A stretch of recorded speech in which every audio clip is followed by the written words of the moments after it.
Hey, you're listening to the Road to a Billion podcast. I'm your host, Stefan Georgi, and I'm glad to have you with me here today. The Road to a Billion is a call-in radio show style podcast where you can ask myself and my guests questions about freelancing, copywriting, entrepreneurship, mindset, scaling funnels, relationships, money, and more.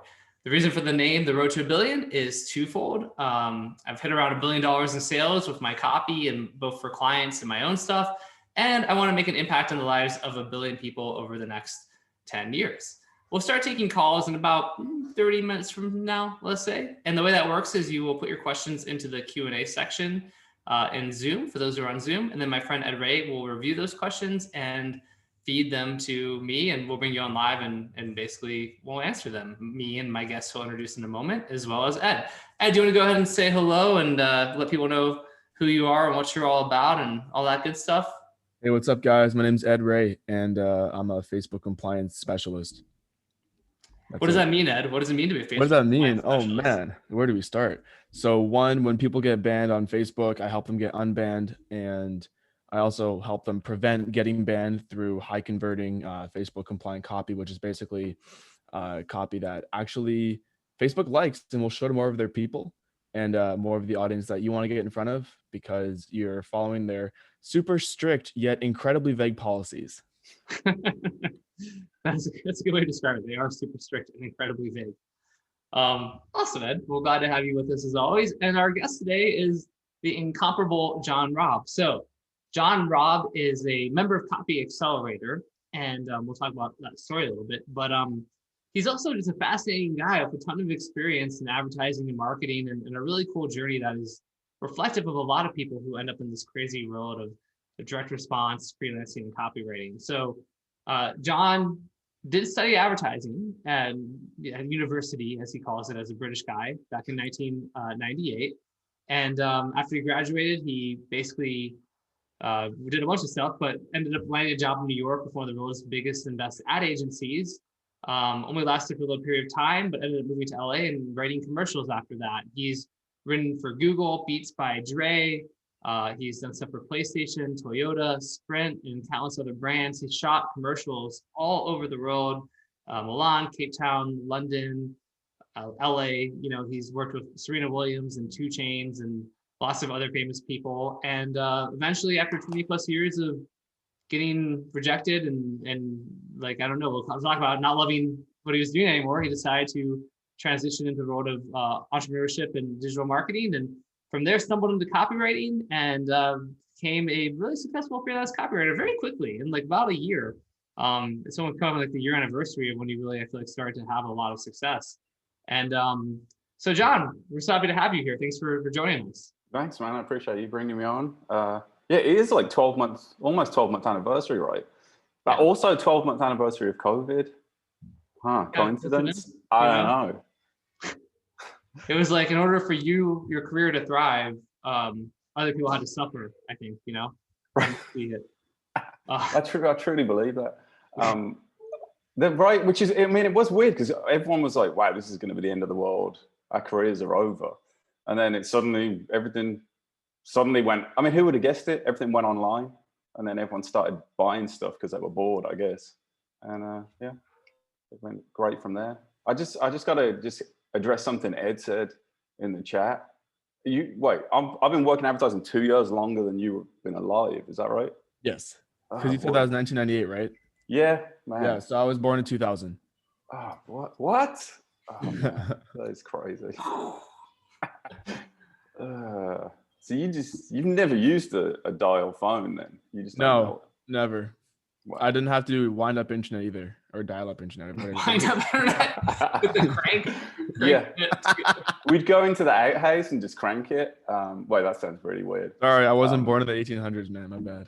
Yeah. Oh, goodness.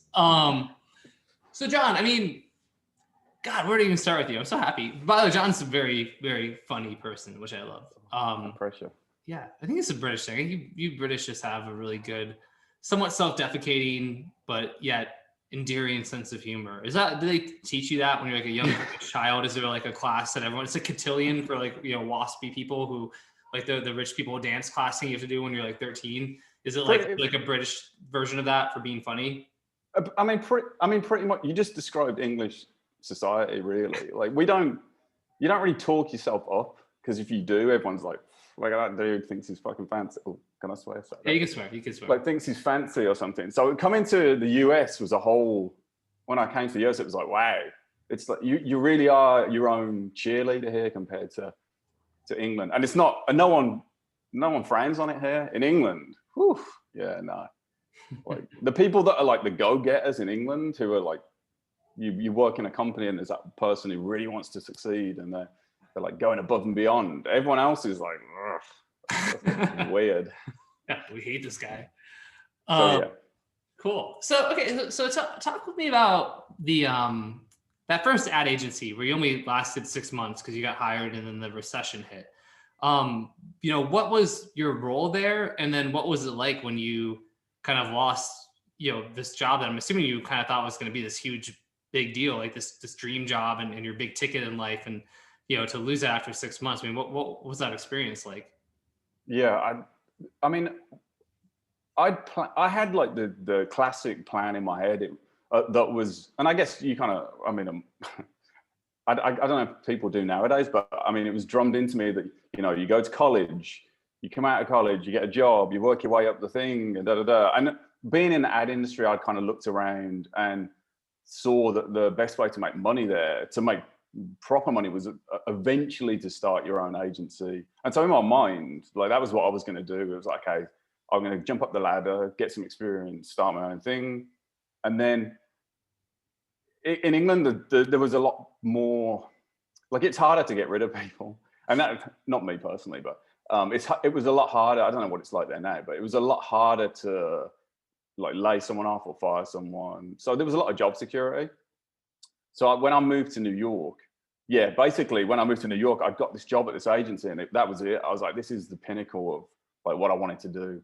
I'm in this place where it's like the greatest minds, and I'm going to learn off these people, and it's going to be the next step. And I had a lot of what's the word? I wasn't shy in telling people about the fact I got a job there. Like it was like this big thing. And look at me, I'm getting out of London, I'm coming to the US, I'm working at this place. I was bragging like left, right, and center about it. And then getting in there, it was like, man, behind the scenes was a whole different thing from the facade, which I should have known having worked in a lot of ad agencies. But the goal obviously is you want to get somewhere creative. You want to be somewhere that's known for creative work, because you're going to do the most fun stuff. You're going to get to work with the most creative people. The clients are going to want creative work. This is what you think. Right. And then you get in there and you realize that it's like anything really. All the work that they publicize is the great stuff, but there's a lot of work in there that pays the bills that they don't talk about, that you're doing that stuff because you got to earn you got to earn your stripes before they'll let you play with the fun stuff. So I kind of got in there, started working on stuff, and then it was a whole weird thing, because also I didn't, again, the culture coming to America from England, like I said, I mean, the culture there is totally different. There's a lot of here is very different. A lot of high fives, let's put it that way. Everyone's like high-fiving in the office, and I'm like, I'm English, man, I don't know, this is kind of weird to me. Now I get it, but I didn't really fit in. Yeah. And then when the economy tanked, it was nuts. I was doing like 60-hour weeks. It was nuts, man. I was like leaving the office at 3 a.m. to get back in at 6 to do more work, and I worked all weekend, and then my boss came and tapped me on the shoulder on Monday morning, and I thought he wanted to see what I've been doing over the weekend. He's like, we've got to chat. And the tone of his voice, I was like, oh, that's scary. It sounds like you're going to fire me or something. And then he promptly took me in his office and was like, yeah, we're going to have to let you go. And like, I did not see it coming at all. It was like super, because they'd been telling me they were going to hire. When you work in brand advertising, you work as a team. So I was a copywriter, and you work with an art director, and they do the pictures, and it's not as basic as that, but you're both coming up with concepts. But when it gets to doing the work, like one of you's doing the writing, one of you's doing the visual stuff. And I didn't get on with I didn't get on with my art director at all. We were just total polar opposites. And they were telling me, don't worry, we'll get someone else. We're going to hire another writer. We're going to hire another art director. We're going to hire another art director. And then they hired a copywriter to work with her. And they're like, this new copywriter announced it. And then like literally 2 days later, laid me off. And I was like, oh. And then suddenly as I was like walking out of there with and it's a crazy, because in England, if you get laid off, it was like, they'll give you a month or it'll be 2 weeks notice. So it's not like you're out the door that second. So I'm in this office and I'm like, what happens next? And like, I'll just pack your stuff in your bag, in a box, and you can go. It's like 9 a.m. on a Monday morning. And I'm like walking out of the office with this box full of stuff. And I'm like, I have nowhere to be. I don't know. Like, I barely knew anyone in the city because I'd only been there 6 months. So I'm like, tangentially, I was married at the time to a New Yorker. So I just literally called up my brother-in-law, who'd also been laid off. And he's like, yeah, just come over to mine. And we went to a bar at like 10 a.m. in Park Slope that was randomly open. He knew the owner, and they let us in, and we did Jaeger bombs. Yeah, I don't remember leaving that place, but we did a lot of Jaeger bombs. Let's put it that way. So yeah. Yeah. So how did we go? I mean, so from there you end up in LA and you end up writing TV commercials for some really, and commercials in general for some big brands. I mean, you told a funny story in your bio about forget who it was, who just basically scrapped a $250,000. Oh, Jimmy Iovine. Yeah. Iovine, is that even? Iovine? I can't remember how you pronounce his name. Yeah. Yeah. So how did that transition happen? I mean, like, how did you go from being laid off to this, what ended up becoming a 20+ year, career in writing commercials? Well, the thing about that industry is like that I had that agency on my resume, and I'd shot a couple of commercials when I was there. And so with freelancing at the time, like no one wanted to freelance at the time. It was seen as, there was a few people, but it wasn't like it is now. It was seen as, oh, you can't get a job. Like if you turn up at an agency as a freelancer, if you did good work for them for a month, 2 months, 6 months, whatever, you turned up every day, they would inevitably offer you a job because they thought that was what you wanted. At the end, they'd be like, oh, yeah, we've really been happy with you. We're going to offer you a job. We'd love you to stay here. And then they'd be shocked when you turn around and say, oh yeah, but it's a weird dynamic because you're thinking, oh man, I can't say, yeah, I'm not interested, like, because they might not give you work again if you offend them. So you're like, oh man, yeah, that's really, oh God, it's really great. Like, it's not quite, I got a couple of plans, and you have to kind of like skirt around it.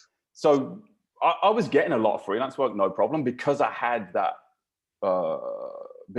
agency on my resume. And people are pretty lazy in that industry. Like, it's not, well, that's not fair actually, but the recruiters are generally kind of young and they don't know the industry, because like no one wants to be an ad agency recruiter. So they'll come in and they won't really know the industry. And so all they do is look at your resume. We're like, oh, this dude worked here and he did this thing. Let me have a look at it. Oh yeah, that's good. Okay, cool. We'll get him in. And then they'll show it and then it's kind of like direct response in a sense. Like, you show up and you do the thing that they want you to do. You make their life as easy as you possibly can, and they'll hire you again. So, once I've got a couple of gigs freelancing, I was just getting like referrals and doing other stuff. And that just that snowballed for, like the whole time. So 12 years, I guess. And then I ended up at the agency working for Beats in LA. I think it was it the first? No, the first gig I did in LA was for Samsung. Man, that was nuts. And then this, it was the second thing I did here, was working for an agency that had Beats. And at the time, Beats weren't owned by Apple. So, and they were crazy. Like, it was Wild West. They were really good company to, well, okay, they were nuts, but they were like, just do anything, whatever you think works, just do it. And so we were writing like crazy stuff that they I guess, I mean, they loved until they paid for it and shot it. And then, well, that was the other thing. They would change their minds on a whim. Shocking. I've never heard of a client doing such a thing. Yeah, right. So I mean, my two Jimmy, I've never met him, but my two stories with him is we shot a commercial in a Burbank airport in a hangar. We had 2 chains. We had this camera called a Phantom, which shoots like super slow-mo. It shoots like tens of thousands of frames a second or something ridiculous. And it costs an absolute fortune to hire this thing. And we were shooting 2 chains doing donuts. We covered the whole hangar floor in like terrible earbuds, like rubbish. Like, well, not like these Apple, sorry, but like rubbish earbuds. And then we had 2 chains doing donuts in a Ferrari in super slow-mo over these earbuds. And I was like, man, this is gorgeous. Like, it was beautifully shot. And they were into it until, I don't know what happened actually. It went somewhere to someone higher up, and they're like, yeah, Jimmy doesn't like this. And this was after they'd spent, I mean, they must have spent about, it was at least 250 grand, maybe $500,000 on it. And they're like, no. I mean, literally it was like edited, we got to get this done. We're going to get this done. We're in the editors. We're in the post house where you like colorize and everything. And we're like working crazy hours, and then we send it off that night. Yeah, we got it finished in time. And then the next morning they're like, yeah, we got some news. It's dead. We're not doing it. And we're like, wait, what? You just paid all this money. And so I had like a 6-month experience where I shot some great stuff for Beats. I shot a couple of things with Serena Williams, and she's the sweetest person. It's funny when I see stuff online about her, and I'm like, man, she was the nicest person like the nicest famous person I've ever met. She was just super down to earth. Like, she was supposed to give us about an hour of her time, and she ended up giving us like 8 hours or something ridiculous. She's like, yeah, I haven't really got a beanie wear. And then, but to do the Wild West thing, we had her running across, this was another airport hangar story. We had her running across an airport hangar barefoot with a samurai sword. But the samurai sword was a proper samurai sword. It was like fully sharpened. And I'm standing there watching this, and I'm thinking, I'm not the production dude. I'm pretty sure they're going to have like a fake samurai sword. And she's running across the thing with the samurai sword, like barefoot. And I'm like, is that a real samurai sword? And the client sat next to her, like, yeah, it's. And I'm like, do you think? I mean, you've got pretty good liability insurance then. I mean, if she trips over and like slices her leg off or something, because the reason I knew it was a real samurai sword, because the client had his team. They were throwing. There was a still photographer on set, and he's like, check this out. And he's got his team throwing fruit to him from the dining car, and he's slicing this fruit, getting them to shoot on this Phantom, which costs like who knows how much more than I make a minute to in a year to hire this thing or whatever.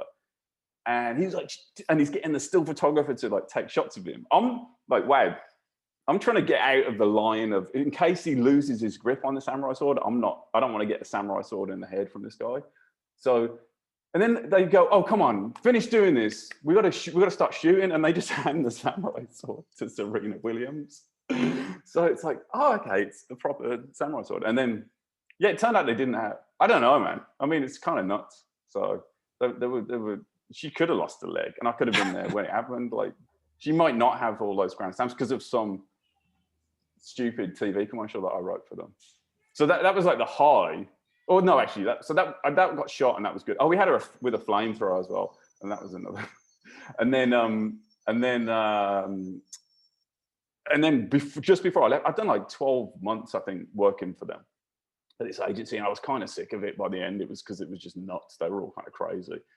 And I wrote this like manifesto. They wanted to do some brand stuff for Beats. They're like, yeah, let's do this. We're going to do this epic thing. And it was based on the fact that Jimmy and Dr. Dre had both worked for like a ton of, they produced a ton of records. I mean, if you look at their discography between the two of them, it is just like every great thing that's ever been made, they produced it. And so I had this idea of like, it was shot in like a white gallery, and the album covers were all going to be on the wall. As if it was a gallery space, and then there's like creepy music playing, and then black wax. The black stuff was going to start running out of. So it was like the records were kind of liquid, kind of like Terminator 2 liquid, like dripping down the wall. And so it's all like the walls are bleeding with this black liquid coming out of all these famous things. And then it like forms the I can't remember if it was the Beat. No, the Beats logo sounds kind of cheesy, but it was something. Maybe it was a product launch, and it formed the product, all this liquid. And I had this stirring voiceover that was written over top of it, this like manifesto style thing. And I left and I was done and I was out. It was like 2 weeks after I left. And then I get this random call on my phone, a voicemail from the account like, yeah, Jimmy Irvine wants you to come into Beats right now. He wants to speak to you. He just heard this. He just heard that we just presented the script. He said, you're the only person that understands the voice of Beats and you're going to have to come back in and work for them. And I was like, I was on vacation and I was like, I think I was back in England. I was like, and I'm like, I'm not coming to, how am I going to come into the office now? Like you're sending me a private jet or something. So yeah. You should have hardballed it, been like, all right, send the jet. Right. But I knew the thing was I would have turned up and they would have been like, actually, this isn't as good as you thought it was. So like within 2 days, they would have completely changed their mind and then my life would have been busy. So I got a good story out of it, but I never went back and worked for them again. So yeah.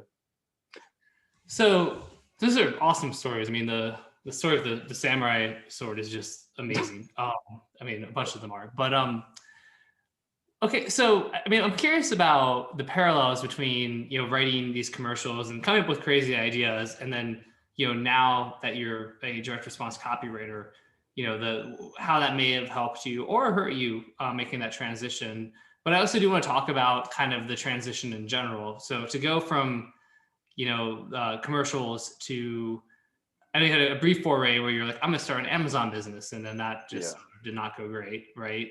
Yeah. So, I mean, how did that journey from there to where you are today?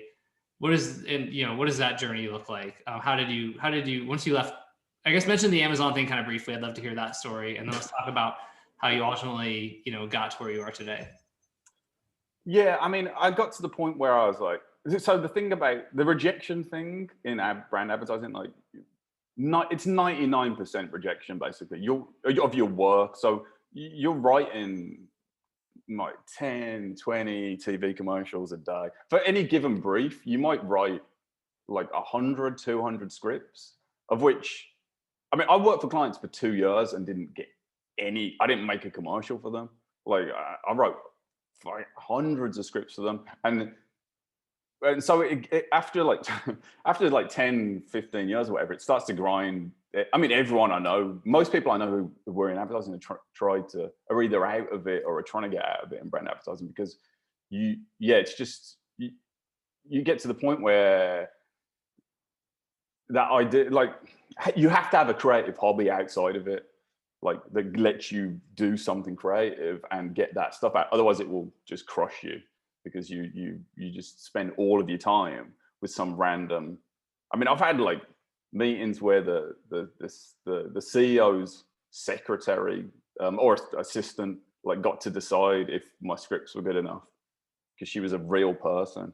No, she didn't. Sorry, all of those things are dead because she didn't like any of them. She didn't really think the talking unicorn was convincing. If you've ever walked out of a meeting and someone said that to you, you're like, what am I doing with my life, man? This is the weirdest.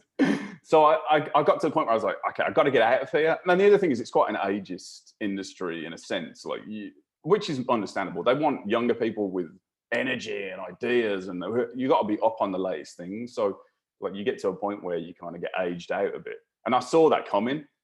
So I was like, okay, I got to figure out what my plan B here is. I had a chunk of money in my savings. I was like, okay, cool. I got some breathing space here.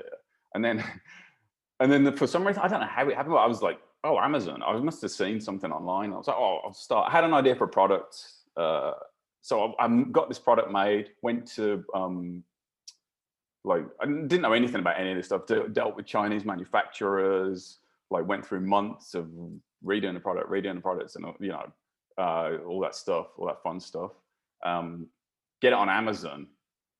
and then it kind of sold at first. It sold at first enough that I made a massive mistake, which if you're going to take anything from this, like I dropped all of my savings. This is the dumbest thing to say now. And it's funny how much I've learned being around smart people that I wish I dropped all my savings into this idea because I'd sold a few like units at first. And I'm like, this is it. Everyone's going to want to buy this thing. And instead of concentrating on the one variation, I made like 10 variations of this thing in like different colors and for different models and which, if anyone wants any of them, they're in my garage right now. What is the product? It's not glamorous in any way, shape, or form. Have you ever heard of sous vide cooking? I don't know. Can you help us? Well, let me educate you. It's French for vacuum. So it's when you vacuum pack, say steak, best steak you'll ever eat in your life. I'm not even vacuum pack. It's like steak, and then you put it in a water bath, and this immersion circulator, which is the sous vide cooking thing, it heats the water to a very specific temperature, and then it will sit at that temperature. So it cooks the steak to a perfect, like 129 degrees or whatever. You leave it in there for an hour, and when it's done, you sear it on both sides, and it's the best steak you're ever going to eat. This is where you're like, wow, did he come up with some new sous vide cooking thing? No, I didn't. The immersion circulator is like a wand. It's like the weirdest shaped thing. You can't really do anything with it. You like have to store it in your cupboard. And so I just had this idea. I'm like, oh, I'll make a stand for this thing. So I made a stand for it. No one was making a stand for it. And real super simple stand, like folded stainless steel stand. And then no one, there wasn't such a thing when I invented it. I invented a stand. Hey, you're an inventor. And then I didn't just invent it. I got a patent. I have a patent. I have a design patent, which cost me, I don't know how many $1,000s. I've got it on, I'm going to put it on a wall in my office when I finally get my office, even though it's totally redundant. I never needed a patent. This is how dumb I am. I'm like, I just didn't know anything at that point. So that didn't, I have a lot of stands, although I'm sure they could hold other things. I keep thinking, maybe they could hold other things, and but then the other thing, a voice in my head is like, this is like an anchor weighing around your neck, dragging you to the bottom of the ocean. Just put them on Craigslist and say, if anyone wants like 2,000 stands or however many thousand, come and get them, and then I'll be done with it. So, I did that. A lot of people in the chat though are big sous vide fans. Apparently, I saw a lot of love for sous vide. So hey, I know a guy who's got a couple of stands if you need it for your sous vide magic wand. Yeah, just text me your model number, and I'll send over. Whether you want, if you want red, I've got red, black, stainless, white. If you want orange was not a popular seller, amazingly enough. But if you want it, I've got orange. John, have you thought about putting that on Amazon? No, they're on Amazon. Oh, so I sold them on. So that was my. So I didn't know anything about marketing online at this point, but I'm like, okay, I'll put them on Amazon. Amazon will do all that stuff for me.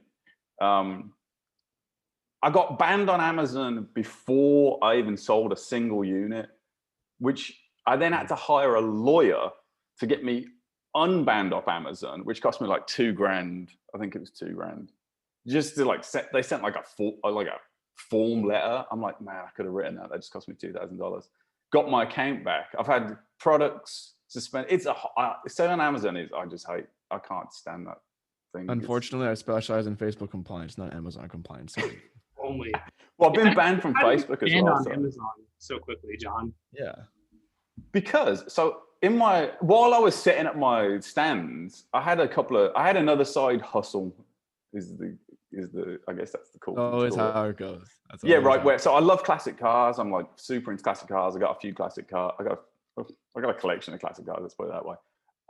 That sounds way more impressive than it is. I have a lot of old cars on jack stands, like slowly rusting. That's my collection. And so I was like, oh, they just launched merch by Amazon, which was like the print on demand thing. So I'm like, okay, cool. I'll print. I'd made one of these people who like does stuff themselves to my detriment. Like I spent like months making this BMW illustration of an old BMW. And then I was like, I'll put it on a t-shirt. But I used BMW in the listing. And that's why they shut me down, because it was apparently, even though it was a picture of an old BMW, and I think it was like classic BMW t-shirt, they're like, yeah, no, you're not part. So I guess they had some stuff. I guess they got their algorithm, basically. Their faceless algorithm was like, hold on, someone just used a trademark BMW name, and then boop, overnight just shut down. And this is why I had like, I think I had like 1,000 units of the stamps that were in a container coming from China on the ocean. So I'm like, okay, my account just got shut down, but I've got thousands of dollars worth of inventory coming, and it's not going to stop. And yeah, anyway, that whole thing was just a nightmare. So from,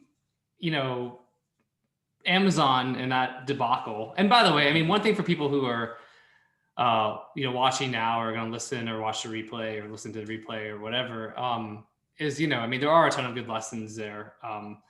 And a lot of us, I think back to one of my, Laura and I had, when I was still my last job, as I was kind of becoming a freelancer, we were going to start this like a shoe search engine called Shoevoo. So shoevoo.com. Still honestly think it could be a successful idea. It was really like a super customized shoe search engine where it's like, there's obviously plenty of sites where you can go on and like shop for women. It's like women's shoes, right? But this idea was essentially we were pulling in affiliate feeds, which I didn't know anything about this, but Laura knew a little more. So, pulling in from every kind of store you can imagine, all the shoes, and then it was getting tagged either automatically or manually by people in the Philippines for like every feature. We had like, 50 plus features. So you could go in and basically put in any features you want, like hit search, and then like, the shoes that matched your criteria. So any shoe you could dream up, you could find really easily. So it was kind of a cool idea. Spent, I don't know, maybe $15,000 on that. And then we had like one time a New York radio station talked about it, and we made maybe $600, $700 in sales. Then stopped doing it. And at some point I didn't renew the like hosting, and the entire thing got deleted, and we never did anything with it after that. So lessons learned there would be including, you make sure that you update your hosting and probably validate.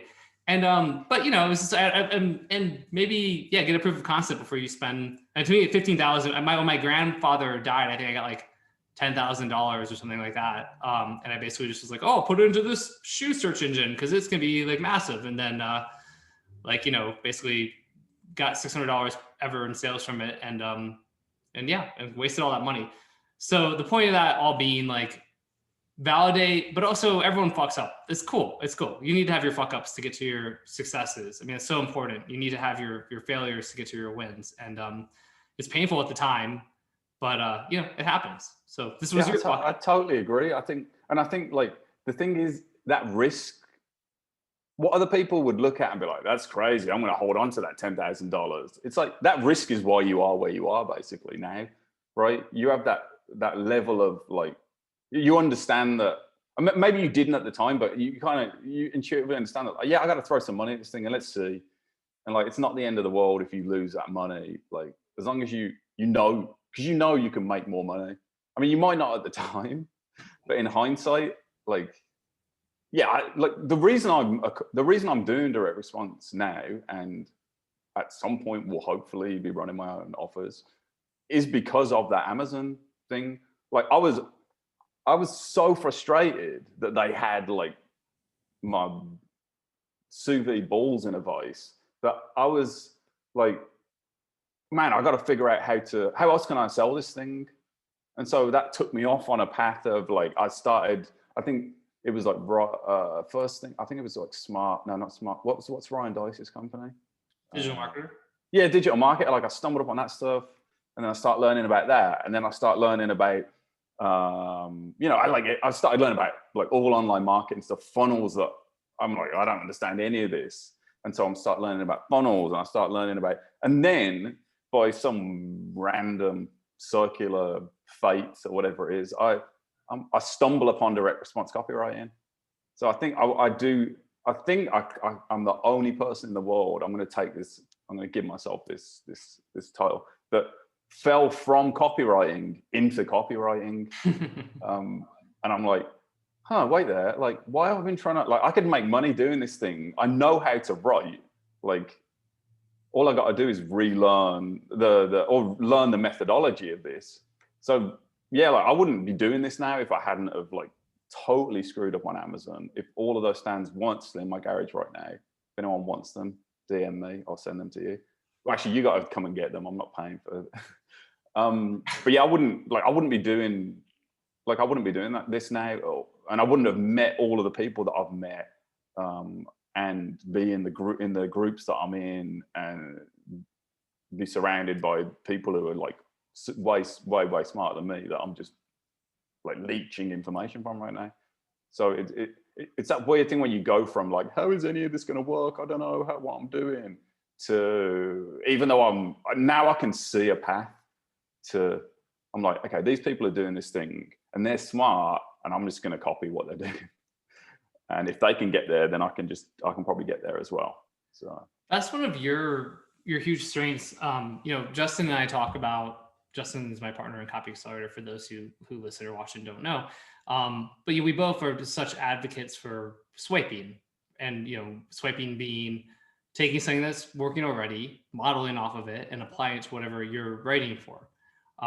It's just the easiest way. You write faster. I've been lately, I'm like, I need to be swiping more, honestly, because like every time I swipe, it's like it works and it's easy, and I write fast and it's good and all that. And we always feel like we need to reinvent the wheel, and we don't. But it's funny because you came from an agency world where you have to be super creative and come up with brand new ideas, right? Mm-hmm. And yet when I'd hired you to kind of write some stuff for me in a venture I was involved in, and it was kind of like, swipe this, and then you did the best. I told you at the time, I'm like, you did the best job of swiping of like anybody I've really ever seen, because you really swiped it, right? Which it sounds so simple, but I can't tell you how many times like you're like, swipe this, and then it's sort of like a quarter swiped, but a bunch of weird stuff thrown in, and you didn't do it. And so I literally had less feedback for you, like as far as constructive criticism of, again, almost anybody I've ever worked with. And the stuff you wrote was successful. I think you mentioned you're still getting commissions on some of this stuff. And it was just like tremendous. And so I am curious about, I guess, I want to talk about how Copy Accelerator changed your life, and I'll try and do it in the least self-serving kind of self-promotional way possible.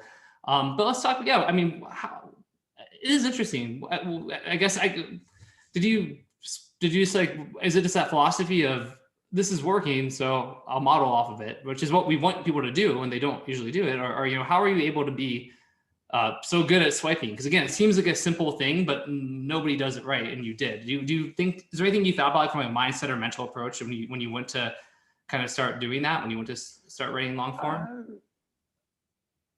I gotta think. Okay, so I gotta phrase this in a way that doesn't make me look bad. I'm not lazy, right? But I've been around enough. I've been around enough that I'm not trying to reinvent the wheel. It doesn't make sense to me anymore. Like that's the thing. It's the antithesis of what I was doing before. Like I was trying to, in brand advertising, that was it. It was what's the thing? Although hilariously, it's all copied off someone else, and you're trying to hide who you're copying off. Basically, I mean, okay, that sounds weird, but not intentionally. But anyway, so with the swiping, before I go off on a tangent, you literally asked me to be like, yeah, I want this, but I want you to do it for this product. So, and redo this mechanism and whatever. I remember sending the first draft to you and thinking, oh man, I probably swiped this too hard. He's probably going to, I think I actually wrote, like, let me know if I swipe this too hard, because I was thinking, man, I don't want you to look at it and think, well, what has he done here? He just copied this thing. And you're like, no, this is cool. This is exactly what I wanted. And so that gave me permission, essentially. I'm like, oh, okay. And it's not copying, right? I'm not talking about I'm just like copy and pasting. But the other thing was, I read the book when I first joined Copy Accelerator. But before I went to the Austin event, so before I was a member, I got in the group and watched every single video I could watch. I went through everything. I watched your event was was it Austin as well? The like $15,000 event that you did. Was that? That was in Vegas. Yeah, that was my Vegas. first live event I ever did in my RMVC kind of copywriting intensive or whatever.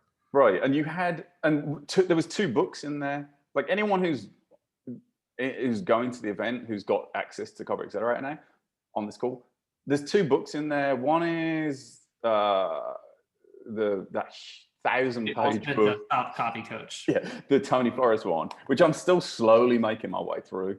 But man, it's so freaking long. I actually printed the whole thing out, and it takes a whole shoebox. Sorry, environment, but yeah. The other book is about swiping.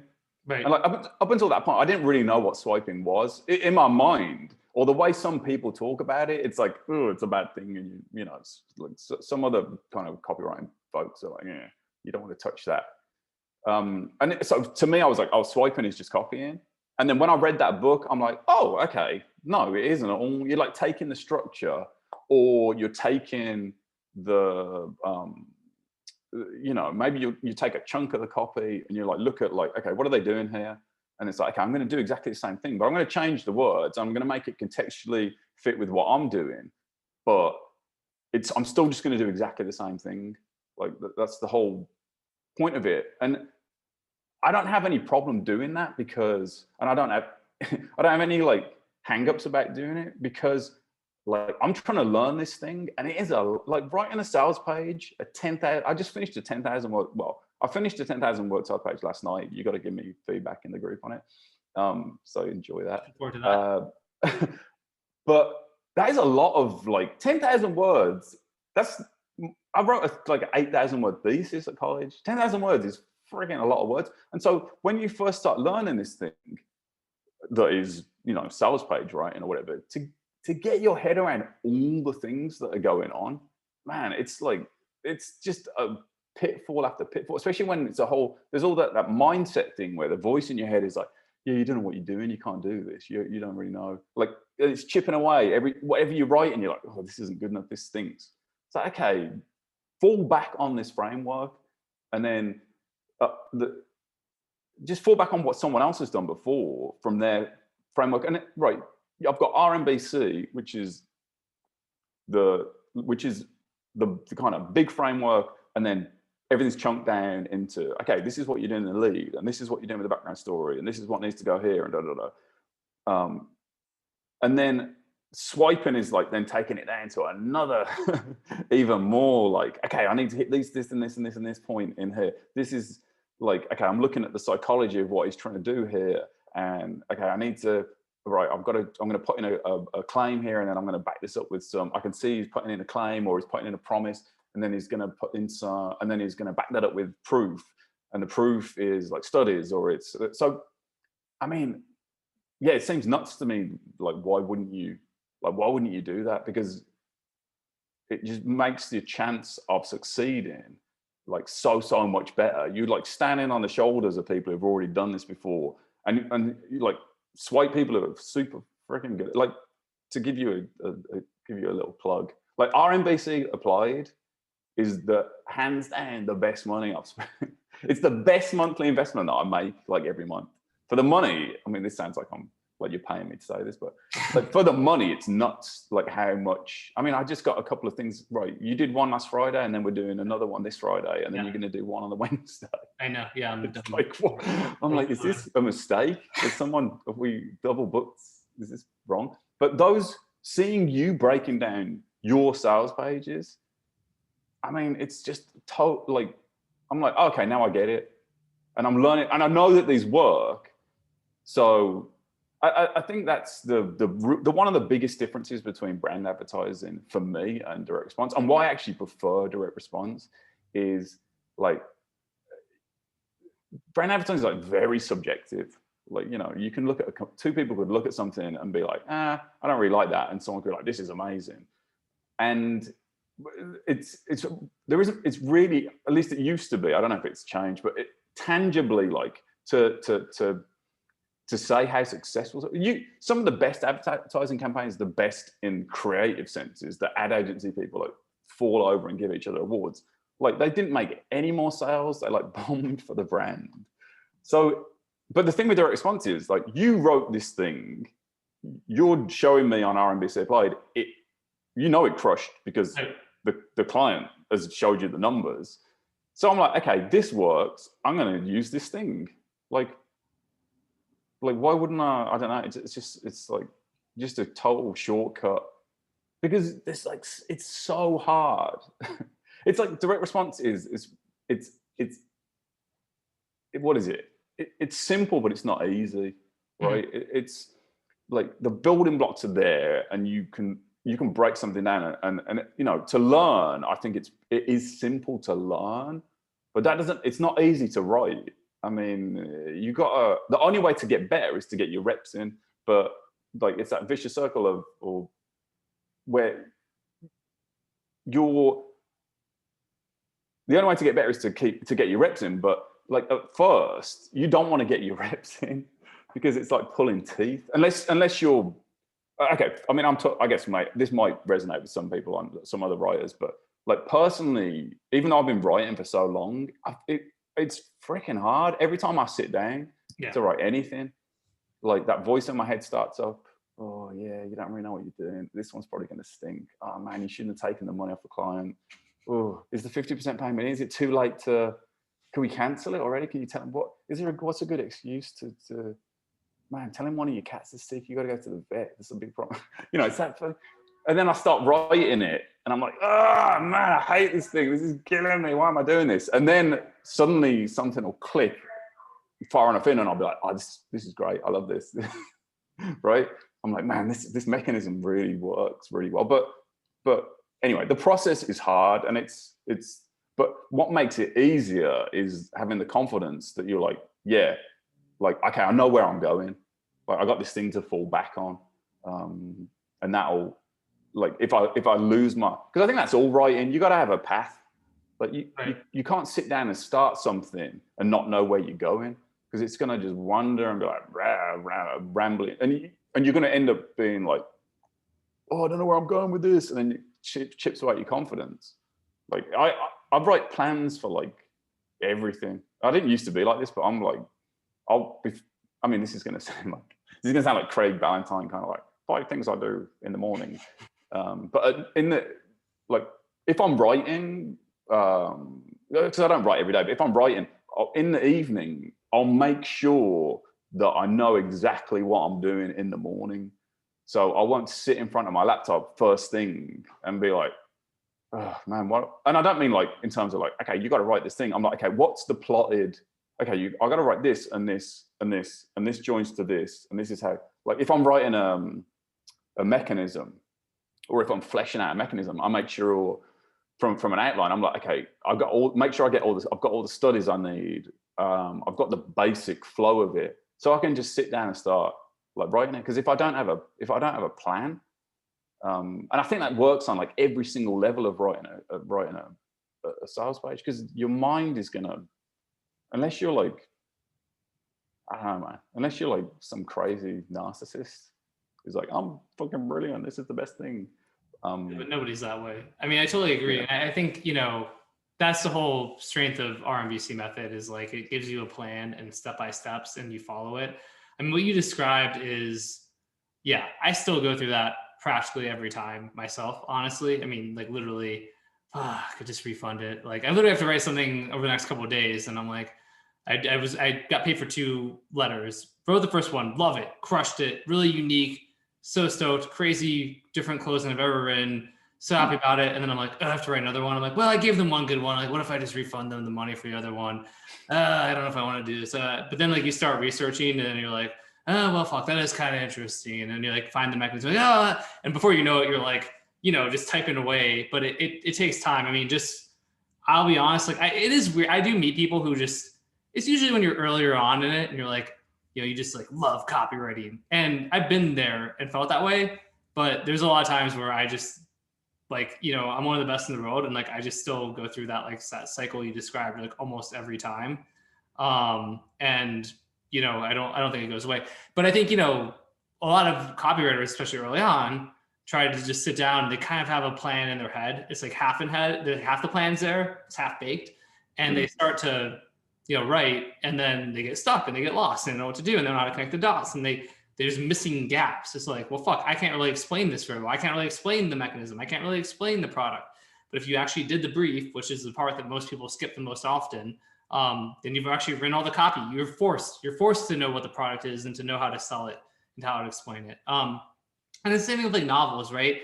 Like the idea of who's like Mary, like Shelley wrote like, Frankenstein in like a week, but was also super high on cocaine and like, just like, a prodigy. And so cool. Every now and then you hear that story, but like the vast majority of the time you want to write a novel, you start down to write and you write for like a couple pages and you're like, this is really good. And then you're like, I have no idea where to go. Like you have to have a plan and a roadmap for almost anything in life. And it's just the same with this process. No, Grant, my advice is not to do a bunch of coke to be a good copywriter. I did not know that about Frankenstein, the thing is, you spend your entire life, those things are getting held up, and like Mozart wrote his first concerto when he was 3 years old and whatever. And so you're like, you're thinking like, man, I'm not living up to this. I got to be at that standard. Like, what am I doing wrong? Whereas like the reality is like 99.9% of us are all in the same. We're all in the same boat. We're like trying to figure out, like, we're not doing a ton of cocaine and writing Frankenstein. Let's put it that way. I want that on my headstone. Having been a substance abuser in my early 20s, late teens, early 20s, I can tell you that it did not, I was in no position to write a great novel at that point. You wanted to chain smoke cigarettes and talk about big plans that were never going to materialize. I'm your guy. You want me to write an amazing novel? Not going to be the one to do it. So let's just talk. I don't want to take the questions. We'll move to the Q&As in just like 2 or 3 minutes here.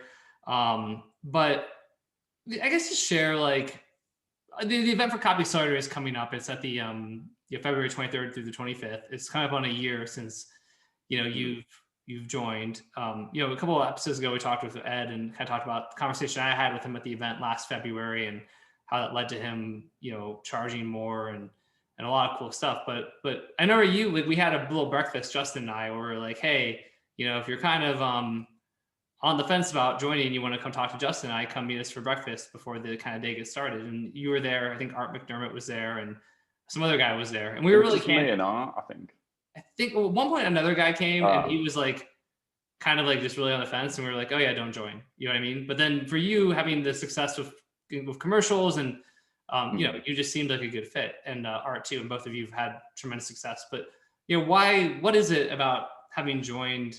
I mean, the event, great. Like everyone should buy a ticket for the event, and I'm not trying to promote everyone needs to join Copy Accelerator, or lots of people could benefit from it. But why did it help you? Like what happened in the last year? I mean, what's changed and why do you think? I mean, I think so. I'm as much as I'm like blabbering on here, like I'm a pretty introverted guy, like in a social situation. I knew when I went to the event, like I knew I'd never been to an event before, but I'd heard that like, some people were like, you need to go to events and network. Networking scared the shit out of me. I was like, and then I walked into the event and I knew Jared Harlan from another group I've been in, but that was the only person I knew in there. And he was with Natural Health Sherpa at the time. So he was on their table. So I walk into the event and I'm like, So I went and sat at a table, and then other people came and sat at the table. And then I'm like, oh, okay, these people are just like human beings, whatever. It's right. Everyone's chatting. Everyone's kind of got the same goal. And then, we did, wait, what was the question? What changed? I mean, what decided in the last year? How did, the event, and then I guess joining Copy Accelerator after that, like how, what kind of impact does that have? Yeah, I mean, I knew I had to, it's funny how much it's changed actually, because I knew I had to do something to get better clients. Like I was like a lot of copywriters, right? I was scrambling around. I'm trying to find clients. I'm like sending cold emails, which is just the most soul destroying thing in the world. I'm getting referrals off people, and then these people are flaky and they're like, oh, I don't really want to pay. Like I haven't got any money right now, but so it's all that kind of shit where you just like not like you can't, you're doing 40-hour weeks or whatever it feels like, and you're not making enough money to like barely make ends meet. So I'm like, okay, I know that I can do this because I knew I could write. So there was a missing piece there for me. And I didn't have like, I'd heard of masterminds, but I was like, man, I'm like, I don't want to, I don't know. I didn't believe, it wasn't, I didn't believe in masterminds like fairies or something, but I didn't think that was for me. And then I came to the event. I saw what was going on. I saw the people there who were like crushing it. And I'm like, okay, I can't afford to do this thing. I mean, I said that to you when we chatted. I was like, yeah, I haven't got the money to do this, but you know, if you think I can do it and I can make the money to pay for it, then I'm in. And you're like, yeah, like you and Justin was like, yeah, no problem. I mean, you obviously saw something that at the time I was like, yeah. And then in hindsight now, it just makes total sense. Like the two things I've got from that is, one is like I get feedback from you guys and I'm learning constantly, but like the network is the thing, right? It's like who you know. Suddenly you get access to people who understand the quality, they understand direct response marketing, they understand its value, which is just, man, you don't have to have that freaking conversation where you're trying to convince them like, no, you should do this is great. And you're thinking, I'm trying to make you money here and this thing's going to make you money. And they're like, oh, I mean, $500 is a bit expensive, isn't it? It's like, you're thinking, dude, and they don't even get the concept of like, you spend $500 and this, you know, maybe it'll make you 10 grand, maybe it'll make you 5 grand. It's going to make you more than $500, but they don't get that concept. So to just be working with people or for people who understand that concept, like, yeah, like Max just said, whoever just said ROI, right? They understand that they're going to pay you and they're going to get that money back. It's a game changer. And once the game changer is like the mindset shift. Once you get around those people and you're like, oh yeah, I mean, this makes total, it's just suddenly is like a shift where you're like, I'm spending, I was just looking at I'm probably averaging, I was making like what, $4,000 or $5,000 a month, I think, before I joined. And that was like I was working for an agency. It was like 40 hours a week. It was like a lot. And I had to deal with like Slack pinging on my freaking laptop every second and all that other crap. Like half my day wasn't spent even writing. It was just dealing with shit. And then I was making 4, maybe 5. And then now I'm averaging probably about 15 grand a month, something like that, of which I'm spending 5,000 a month on mentorship, masterminds. I mean, a couple of other masterminds. I've got like some one-on-one coaching going on. Like I don't, pre-Copy Accelerator, John would have been like, wait, what? You're making 15,000 a month and you're spending 5 of it? Like, why don't you like you need to hold on to that money as if, and now I just totally, like being in the group has just totally shifted my mindset to like the most important thing right now for me is like invest in yourself, like learn from people who are smarter than you. Because my new favorite catchphrase is like I don't know what I don't know. Right. So like I'm writing stuff. I'm a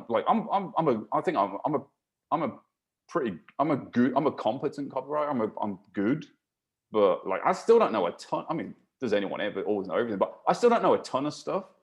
Like I'm writing stuff and I kind of get why I'm doing it sometimes, but I don't know the full power of it necessarily, or I don't know that I'm missing a certain thing that could make that so much better if I just put that thing in there. And so like, I'm like, okay, cool. I'm going to pay someone who's done it and been there and he's going to tell me like, yeah, this is the thing you should be doing. I mean, Justin talks about it a lot, right? Justin Goff about working with David Deutsch and how it just exploded his thing. I'm like totally on board with that now. It makes total sense to me. Like I'll make 15 grand a month and spend 10 of it to make myself like a better writer because it's an investment in, well, actually I won't spend 10 of it because I couldn't afford my bills. But anyway, you get the point. It's an investment in me, and it's not like, ew, it's a woo-woo investment. Like it will pay off. I'll be able to charge 15 grand for a sales app. I'll be able to charge 20 grand for a sales app in the future by getting better at what I'm doing. That like it is literally a financial investment. I'm like spending money now to make more money later, basically. Yeah, it's so tangible. It makes perfect sense. And I mean, again, it is what I love about our, no, I said again, because I haven't said this yet, but what I love about our industry, I mean, I just, there's so few places where you can, 3x or more like your sort of income in less than a year, right? If you look at the event making 4 or 5 and now you're averaging 15, I know you've had, months where you've done like 20, right? And I did a 30 grand month last year. Yeah. I mean, to go from, I was like, right? I was exhausted mentally, but yeah, but yeah, right. It's wild. It is nuts. And seeing other people in the group who have just gone, it's the confidence it gives you, like Michael Roshan, seeing him come in. And it's funny because we were chatting and he's like outwardly, or he's more vocal about his, what's the word? Not shyness, but yeah, right, his anxiety. And then I'm just chatting with him and I'm like, yeah, no, I go through the same thing. And he's like, what? Wait, that's weird. You do the same? And I'm like, yeah, I'm not as vocal about it, but yeah, I have that same anxiety. But seeing him just get the confidence, because there's people around you who are like, you can ask anything. If you don't know what you're doing, ask someone, and there'll be someone in the group who will tell you, oh, no, this is what you should be doing. Here's the things you should be looking at. Here's a couple of emails that are killing it. Here's the thing that you need. And then that gives you like so much more confidence, because you know that if you're working for a client and like you get in a position where you don't know you don't necessarily know what you're doing, someone knows what you need to be doing, and you can ask them, and then it's that snowball effect. You get better, you start to notice the patterns, you can become a better writer, you get more confidence, you start to make more money. But yeah, you're totally right. It's crazy how how you can go from making X to making 3 times, 4 times that. It's almost, it sounds like bullshit. I think it's part. Yeah, totally. It's part of the problem. It's not part of the problem, but and I get it, because if I was on the other side, like 2019, John, I would have been the same. Like, yeah, that sounds weird. I don't know, but now, I guess it's like I sound like a weight loss. No, like I've seen it with my own eyes. I'm like, whoa, yeah. Right. But I think that's a big part of it too, and we will switch. We'll get to questions in 60 seconds from now. But like, sometimes it sounds like there's certain people out there where it just sounds like bullshit, and they're like, yeah, right, that probably didn't even happen. Like John, so even right now, if someone will watch this and be like, John's probably lying, right? But there's just the people who everything's a scam, and there's nothing we can do for those people, right? But it's annoying. I wish I could, because I'm like, fucking great, keep living a shitty life because you can't be open to new things. And I think the bigger percentage of people, it's less that it's like a scam, and it's like more like, well, it worked for them. Maybe it did work for John, but he wrote commercials, so that's why, right? I don't know what you say with Michael Roshan, who was doing call center stuff, and then basically within a year, went to making $10,000 to $20,000 a month and stuff. But the point is, there's like, oh, it worked for them, that doesn't mean it's going to work for me, right? But what I think what's cool is when you do go to some like the event and you join a mastermind, whether it's Copy Accelerator or another one, and then you see all of these people and it's working for all of them, and then you kind of get to know them and you realize that they're not that different from you. That kind of barrier, that mental barrier, that would separate you from them, like it starts to dissolve, because you're like, fuck, like these people are all doing this. Like, it's not like one person. It's like, oh, here's like 220, I don't know, like 220 people in our mastermind right now, right? And out of that, like, I don't know, 170 of them are, crushing it.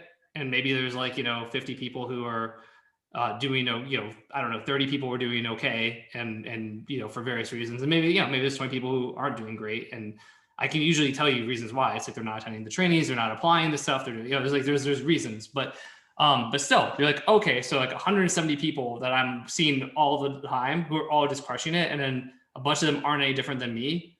Like, it's hard to keep your bullshit kind of self-limiting beliefs and excuses going when you're just surrounded by all of these people who are all doing it. Yeah.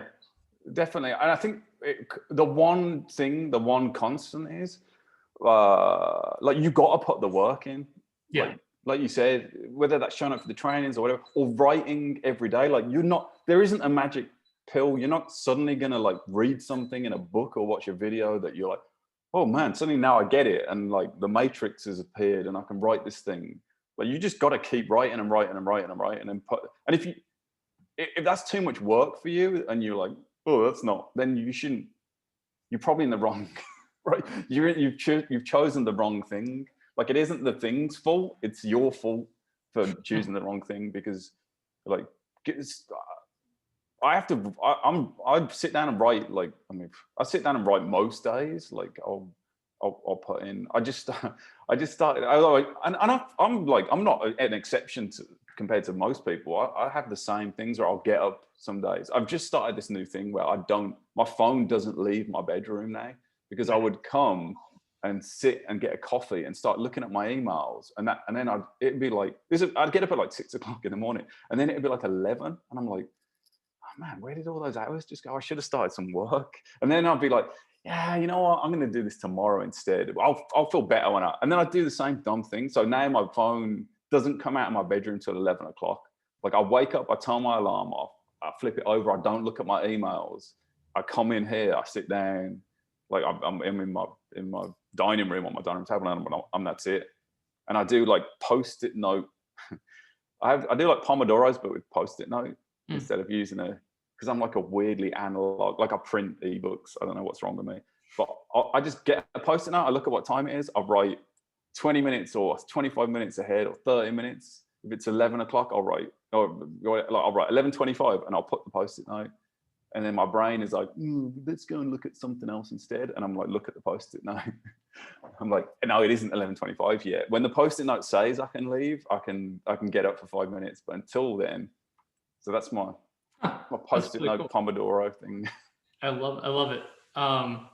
It's funny. Yeah, Max Reay said deep work, right, John? Which it is a deep work. And fun fact, I literally just during this call, I did a podcast, a 2-part interview this week, and she just sent me Cal Newport's email address. She's the author of Deep Work, because she was like, you should have him on Road to $1 Billion. And I was like, I would love to. So she just emailed me his email address. So I'm going to reach out to him. Hopefully we'll get Cal Newport on the show and we'll talk about deep work. And then you can be like, oh, I was on the Road to $1 Billion. It's like Cal Newport, John Robb, all that good stuff. I'm sure Cal will watch this episode and be like, wow, that guy gets it. Insights. Yeah. I know. Yeah, what if I'll email like Cal Newport like 6 a.m. He replies right back on his phone, and then he's like, just like constantly responding. I'm like, do you ever actually work, bro? Yeah. No. Is that you on Slack? Yeah. Join my Slack channel, Cal Newport. No. Cool. We got just 2 questions in the Q&A, but I'd love to get to them. Ed, you wanna bust in there and we'll do it. Let's go. Awesome. So both from Max Uria. Oh, look at that, Max. Yeah. Two Maxes with one stone. That's right. He had a question about horror stories with clients and a question about swiping. What up, Max? Hey, what's up, guys? Hey, man. Both are from me today, always showing up. Okay, so you were talking about swiping before, and that's something that I've even tried to find videos of yours, Stefan, on YouTube, but I didn't quite find. So we all have heard that when you're swiping, maybe you want to swipe other industries to get some outsider ideas and bring them to your industry. But sometimes you may also want to study your competitors' offers and dial in on them to see what's working, right? So my question was, how do you balance swiping between other industries and your own industry to have the best copy possible? Yeah, that's a good question. Maybe I'll go first, and then John, I'll let you go if you want to add in. But for me, I look most often. I look at the competitors first, and I kind of go through their copy and what they're saying, their big ideas, their tonality, the language they're using, the pain points they're talking about, all of that kind of stuff. With other industries, it's more like just being active and continuing to be a student of copy and looking and reading people's promos or watching VSLs and making notes of language or things that you like or the structure. That's my approach. So it's probably 80% direct competitors, 20% other industries. John, I'd be curious to hear about you and your take on that. Yeah, I'm like where I am right now. Generally it's 100% direct competitors because I know it works in that niche. So I'm just I'm not experienced enough to know that I could be trying to swipe stuff that works great in one niche and doesn't work great in another. So I think when it gets down to nuts and bolts, I just generally swipe from the niche that I'm doing. I'll look up. I mean, and I learned this off Stefan. Basically, I'll look up the top performing stuff on ClickBank, and then I'll break that down, or I'll just steal his breakdowns from the group, and so I'll swipe his breakdowns. So yeah, mostly just direct competitors. It's probably why whenever I look at your copy, I'm like, oh, this looks so good. This is like a narcissist, who like falls in love with himself. So yeah, Possibly. Probably. This sounds great. That sounds just really. Wow, you're a really good writer. You seem smart. Okay, that's great. Thank you, guys. And just to kind of differ from that question, do you have any funny horror stories with clients, like the ones, the real ones? From the commercial days, I'm guessing, or the Asian days. Any story the three of you have, including Ed? Oh. If you have any funny horror stories to share, since we don't have any questions left. Sure. Yeah, John, you want to go first with a good horror story you have? Man. You shared a couple of good ones already, kind of. But. Yeah, I think I might have already. I mean, direct response. Direct response. I've only been writing a couple of years, so I mean, yeah, I don't want to. I love all my clients equally. They're all great. Please give me more work.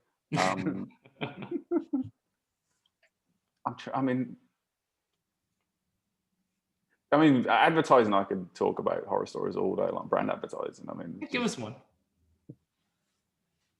You're like, fuck, I didn't actually mean all day long. The unicorn one, just to elaborate on that, was this was with the CEO of, it was some food, it was kind of like a convenience store, like 7-Eleven type thing. But this dude was the CEO of a Blockbuster when they declined to buy Netflix for $1 million. So, I mean, obviously a smart dude. I mean, he was the CEO of a number, but he dropped the ball on that one, I guess, given that most people on school probably don't even know what Blockbuster is.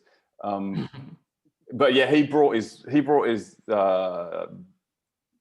and it was weird because he made he's like, if anyone, we walked into the presentation, he's like, if anyone's wondering why my assistant's in here, like no one was, because it was his assistant. So you're like, well, I mean, she's probably in here because she's your assistant. He's like, I just asked her to, we've got some stuff going on and she's checking my calls just in case. So like, okay, that was kind of weird, but okay, we'll carry on. And then we presented like 10 campaigns, which was like, a campaign would be like 4 TV ads and 4 print ads and posters and online, whatever, blah, blah, blah. So this took us like a couple of hours to present all this stuff. And then they had this whole weird thing where his assistant gets up and said, oh, that call you were waiting for has come. And they left for like 20 minutes. And then they came back in and he said, okay, so I wasn't truthful about my assistant. And I was like, yeah, no shit. Like everyone kind of gets something weird. He's like, I wanted her in the room because she's a real person. And I wanted to see what a real person thought of all your stuff. And then that was when they canned all of this work that we'd spent weeks doing. So that was me getting rejected by the guy who rejected Netflix story. That's a great one. That's an amazing story. How about you, Ed? Hey, Ed doesn't talk about his stories. We need to know. Ed talks about his cougar stories, but yeah, I got some of those. There's also one who's 24 and lives a block and a half away from me, but that's a story for another day. Wait, 24 is a cougar. This is, how old are you? Like 20. 12. What is this? 12, yeah. Fair. I remember when I was 21, I briefly dated she was like 26, and I was like, oh my God, she's so old, you know? I felt like, I was like, oh my God, no one's ever dated a woman so old before, you know? Yeah, John doesn't know about the mom's friend thing. Anyway. Yeah. What? We're not going to go back down. I already listened. People can listen to the previous, 2 episodes. That's another story, John. Yeah. I got some Tinder horror stories, I'll tell you that. We're not going down that road. We're going to finish. Oh, I've got some of those. Give me one client horror story. I'll share one, and we're going to. I don't have any horror stories where the client was bad. I have horror stories from when I was bad. Sure. So I don't know if that counts. Yeah, it counts. Back in my early days of copywriting, speaking of swiping, so I was writing copy for this woman in the dating niche, and I literally copy and paste took somebody else's indoctrination sequence, and I like changed a few words here and there as I was going through it, and I passed it off, and I thought that's what swiping was, and so turns out, so I send it to one of my buddies who's a copywriter who I kind of looked up to, say, hey, can you review this for me? And then I send to him and he goes, yo, what the fuck, man? I wrote this. So I was like literally on the phone with this client for like 3 to 4 hours a day, going over this sequence with them. And like, maybe like 2 weeks we were doing this together. So pro tip, don't write copy on the phone with your client. Because one thing, it's always better to make them think that you're like doing this magic voodoo shit behind the scenes and like stressing over it for like days on end, when sometimes it's just like, oh, that's an idea, boop, done, and it's just not as impressive if you do on the phone with them. But the thing is, it doesn't respect your time either usually. And so basically I was kind of done with this client, and I didn't really know how to tell her. So I pretended that my mom was like really, really sick and had to take care of her. And like, I didn't wasn't able to fulfill on the project anymore. And I just like dipped. Yeah. So that's really shitty of me. So don't do that. You like tripled down on the things not to do with dude. Client. I told you I was the copywriter from hell, man. My client from hell. Yeah. Don't do that. Don't do that. It is weird because I just started writing with I just started writing for a client, and his thing was like, okay, all I need you to do is like get this done on time. Like that's all I need from you. Like the bar is like so low. He's like, you wouldn't believe how many copywriters cannot get stuff to you on time. Yep. It is it's near impossible to find someone. So yeah, I think I'm gonna actually get it to him on time, which is great. You think? Yeah, copywriters are notorious for getting shit handed in late. You don't even have to be that good. And as I'm saying that, somebody just texted me because I know that they just fucked up something for me, because they were like a couple days late on it, which is very funny. As I'm saying this, because I know that they're listening to this. I see you.